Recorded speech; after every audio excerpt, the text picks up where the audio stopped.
आज बंगाल में कैंपेन का शोर थम गया। सेकेंड फेज में परसों 142 सीटों पर वोटिंग होगी। कैंपेन के आखिरी दिन आज प्रधानमंत्री नरेंद्र मोदी ने कहा कि बंगाल से इस भरोसे के साथ वापस जा रहे हैं कि 4 मई के बाद बीजेपी की सरकार के शपथ ग्रहण में फिर आना है। अमित शाह ने कहा कि बंगाल के लोगों को डरने की जरूरत नहीं है। सेंट्रल फोर्सेज इलेक्शन रिजल्ट आने के 2 महीने बाद तक बंगाल में ही रहेंगी, इसलिए लोग बेखौफ होकर वोट डालने जाएं। योगी आदित्यनाथ ने कहा कि बंगाल में बदलाव की बयार है। अब बंगाल के लोग हिंदुओं के पर्व त्योहारों पर रोक लगाने वालों को सत्ता से बेदखल करेंगे, बंगाल में कमल खिलाएंगे। लेकिन ममता बनर्जी ने कहा कि योगी हों या मोदी, ये तो 2 दिन के मेहमान हैं, घूम फिर कर चले जाएंगे, बंगाल में वही रहेंगी, तृणमूल कांग्रेस ही जीतेगी। अभिषेक बनर्जी ने कहा कि बीजेपी ने बंगाल में सारे दांव आजमा लिए, लेकिन यहां न मोदी की गारंटी चलेगी न योगी का बुलडोजर मॉडल। बंगाल के लोग ममता बनर्जी की लाइफ टाइम गारंटी के साथ हैं। 4 मई को तृणमूल ही जीतेगी। प्रचार खत्म होने के बाद अब सभी दल अगले 2 दिनों तक डोर टू डोर कैंपेन करेंगे।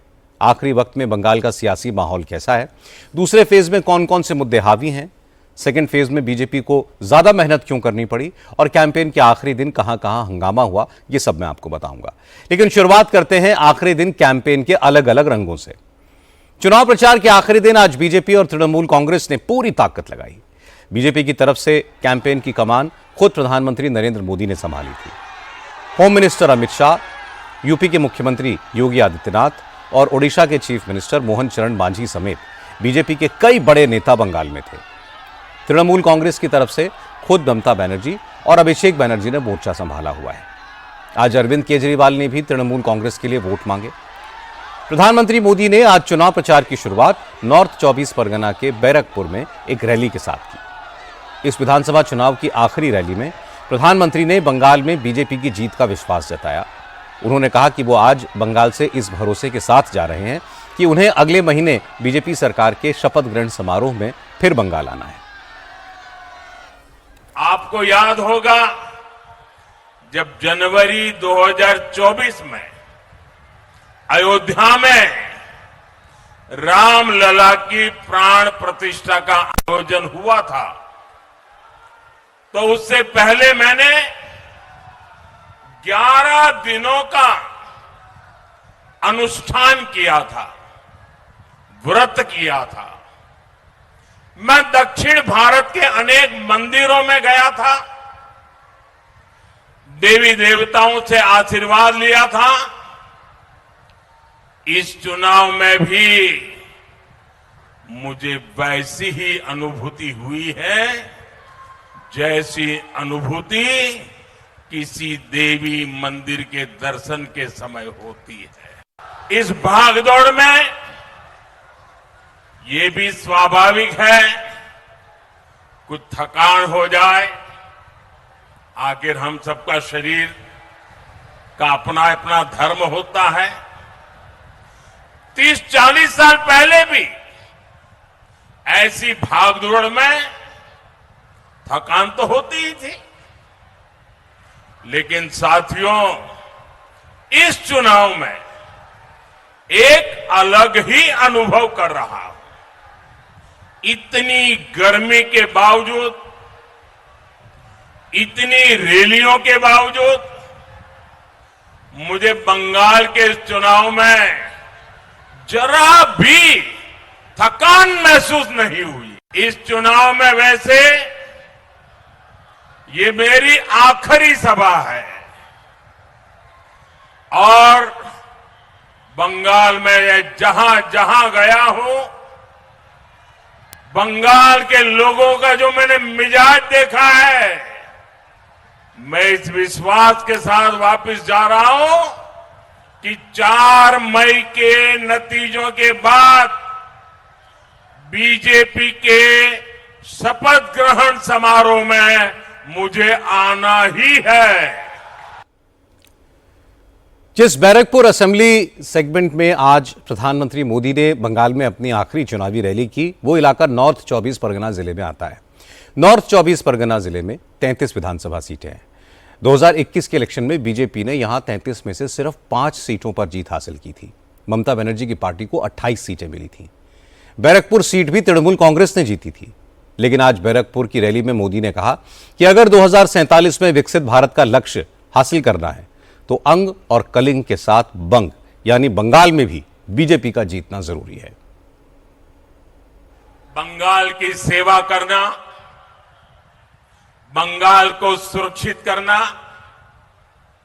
बंगाल के सामने उपस्थित एक विराट चुनौती से बंगाल को बचाना, ये मेरे भाग्य में भी है और मेरा दायित्व भी है।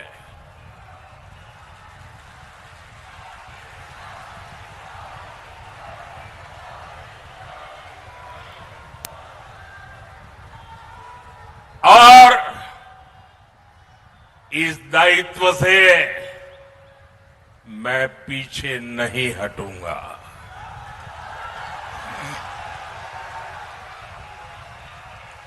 साथियों, पश्चिम बंगाल का ये चुनाव बंगाल के साथ साथ पूरे पूर्वी भारत का, हिंदुस्तान के पूर्वी हिस्से का, पूर्वी भारत का भाग्य बदलने का भी चुनाव है। अतीत में जब भारत समृद्ध था तब उसके 3 मजबूत स्तंभ थे, अंग, बंग और कलिंग। अंग यानी बिहार, बंग यानी बंगाल और कंग यानी कलिंग यानी ओडिशा। ये तीनों स्तंभ कमजोर हुए तो भारत के सामर्थ्य को भी झटका लगा। साथियों, आज भारत जब विकसित होने के लक्ष्य के साथ आगे बढ़ रहा है तो अंग, बंग और कलिंग का मजबूत होना बहुत जरूरी है। बीते समय में अंग यानी बिहार ने कमल खिलाया है, कलिंग यानी ओडिशा ने कमल खिलाया है, अब बंग यानी बंगाल की बारी है। नरेंद्र मोदी को जवाब दिया ममता बनर्जी के भतीजे और तृणमूल कांग्रेस के महासचिव अभिषेक बनर्जी ने। अभिषेक बनर्जी ने नादिया की रैली में कहा कि आजकल प्रधानमंत्री मोदी बंगाल के लोगों को गारंटी देते घूम रहे हैं, लेकिन बंगाल के लोगों को मोदी की चुनावी गारंटी पर नहीं, ममता बनर्जी की लाइफ टाइम गारंटी पर भरोसा है। ক্ষমতায়, উড়িষ্যায় ক্ষমতায়, দিল্লিতে ক্ষমতায়, উত্তরপ্রদেশে ক্ষমতায়, রাজস্থানে ক্ষমতায়, মধ্যপ্রদেশে ক্ষমতায়।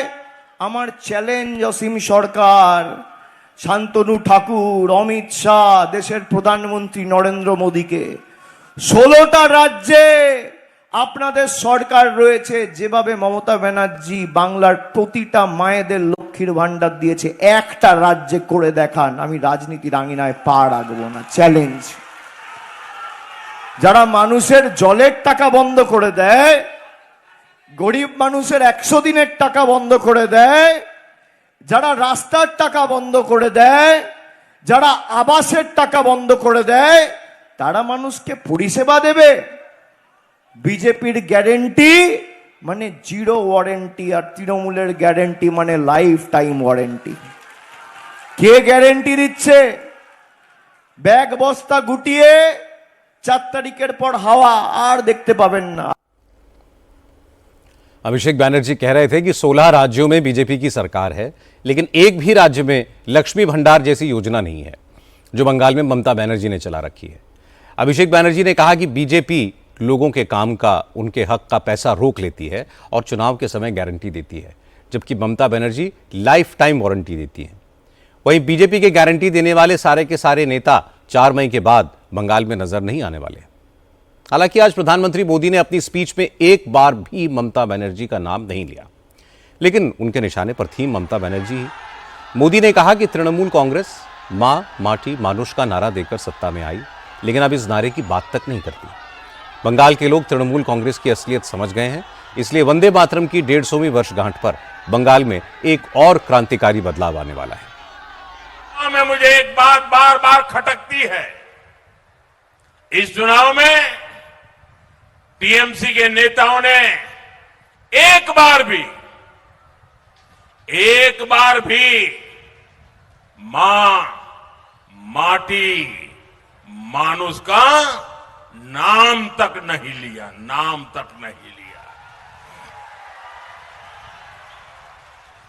जिस नारे के साथ टीएमसी ने बंगाल में सरकार बनाई थी, वो नारा ही टीएमसी ने भुला दिया है। साथियों, आपने 15 साल इन लोगों को मौका दिया, लेकिन उन्होंने मां के लिए, नारी की सुरक्षा के लिए कुछ नहीं किया।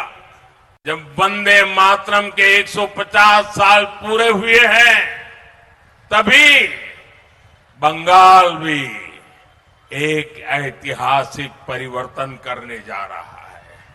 साथियों, वंदे मातरम गुलामी से मुक्ति का मंत्र बना था।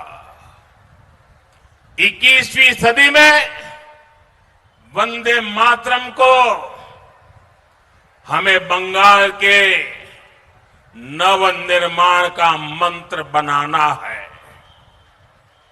मैं बंगाल के हर परिवारजन को भरोसा दिलाता हूं, हम सुजलाम सुफलाम को नीति बनाएंगे, सस्य श्यामलाम को रोजगार की प्रेरणा बनाएंगे, मलय शीतलाम को सुख समृद्धि का स्रोत बनाएंगे और दुर्गा की शक्ति को सुरक्षा और न्याय की गारंटी बनाएंगे।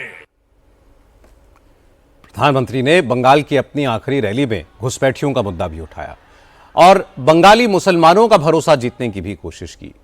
मोदी ने कहा कि टीएमसी ने तो कोलकाता को लंदन बनाने का वादा किया था, मगर सिटी ऑफ जॉय को घुसपैठियों का गढ़ बना दिया। मोदी ने कहा कि बीजेपी जीती तो घुसपैठियों को बाहर निकालेंगे, मतवा और नामशूद्रों को नागरिकता मिलेगी और किसी भारतीय नागरिक को परेशान नहीं किया जाएगा, चाहे वो हिंदू हो या मुसलमान। टीएमसी ने कोलकाता को लंदन बनाने का वादा किया था, लेकिन 15 साल में इन्होंने कोलकाता की पहचान ही बदल दी। यहां घुसपैठियों को बसा दिया। मैं हर कोलकाता वासी से कहूंगा, हमें मिलकर कोलकाता को कोलकाता ही बनाना है। उसकी पहचान बदले जाने से रोकना है। सिटी ऑफ जॉय 21वीं सदी में सिटी ऑफ फ्यूचर भी बने, ये काम हमें करना है। साथियों, मैं फिर अपनी बात दोहराऊंगा, बीजेपी के सेवा काल में किसी भी भारतीय नागरिक, चाहे वो किसी भी मत मजहब का हो, उनको कोई परेशानी नहीं होगी, लेकिन घुसपैठियों को छोड़ा नहीं जाएगा, घुसपैठियों को खदेड़ा जाएगा। और साथियों, मैं सभी शरणार्थियों को, मतुआ, नामशूद्र परिवारों को भरोसा देता हूं कि आपको नागरिकता मिलकर ही रहेगी। नेताजी सुभाष चंद्र बोस ने कहा था, तुम मुझे खून दो, मैं तुम्हें आजादी दूंगा। मैं आज आपसे एक अवसर मांग रहा हूं, आप एक मौका भाजपा को देकर देखिए, आप एक मौका मोदी को देकर देखिए। हम सब मिलकर बंगाल को हर बेड़ी से आजादी दिलाएंगे। दूसरी तरफ ममता बनर्जी ने आज 3 विधानसभा क्षेत्रों में 14 किलोमीटर की पदयात्रा की।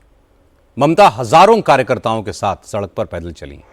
कैंपेन के आखिरी दिन ममता बनर्जी को अपनी सीट भवानीपुर में जनसभा करनी थी, लेकिन चुनाव आयोग से परमिशन नहीं मिली तो ममता बनर्जी सड़क पर उतर आई। पूरे दिन ग्रेटर कोलकाता के अलग अलग विधानसभा सीटों पर वो पैदल घूमी। पहले जादवपुर के सुकांता सेतु से कोलकाता के ढाकुरिया सेतु तक मार्च निकाला।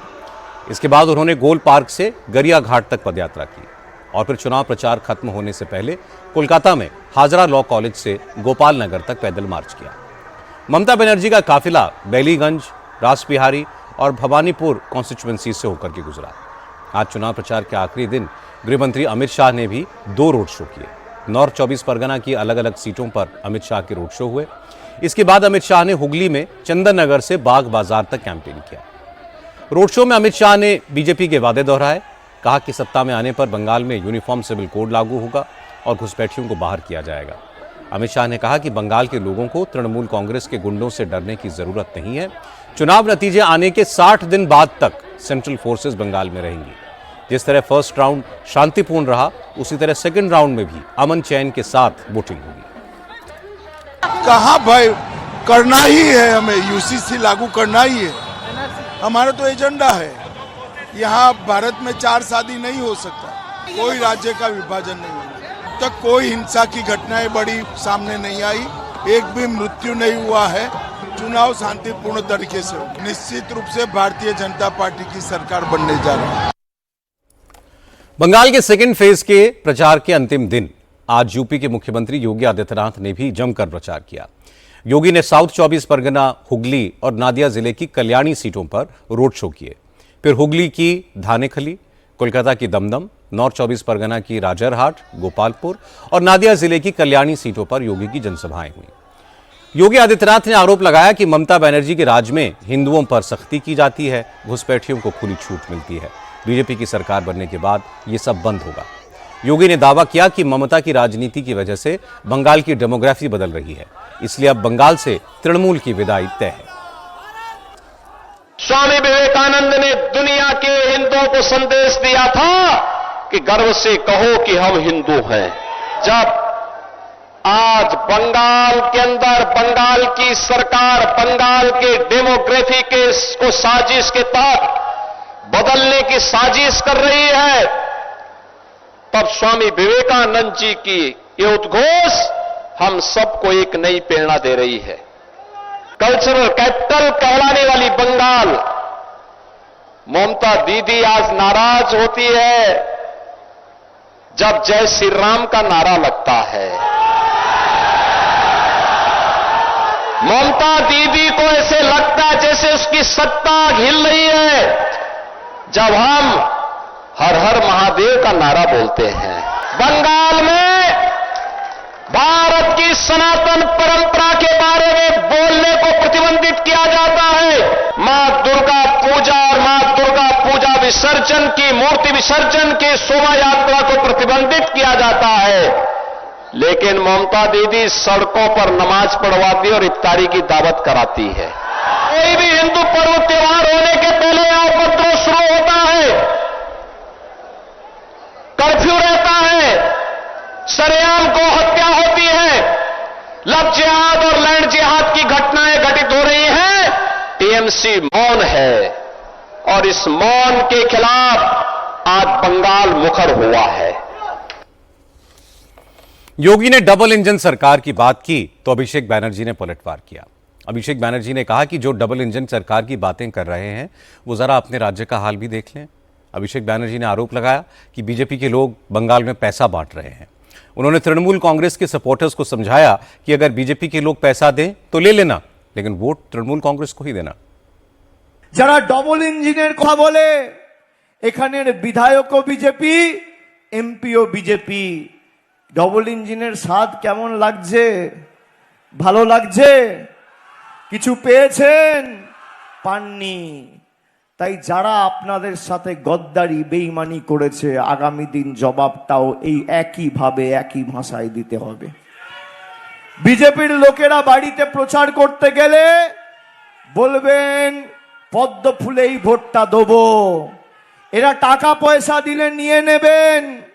এখন আগামী 2 দিন ইন্টারসে টাকা পয়সা বেরোবে, যেখানে টাকা পয়সা দেবে একদম দরদাম করে নিয়ে নেবেন। পদ্ম ফুলের থেকে টাকা নেবেন আর জোড়া ফুলে ভোট দেবেন। যে যে ভাষায় বোঝে তাকে সেই ভাষাতে জবাব দেবেন।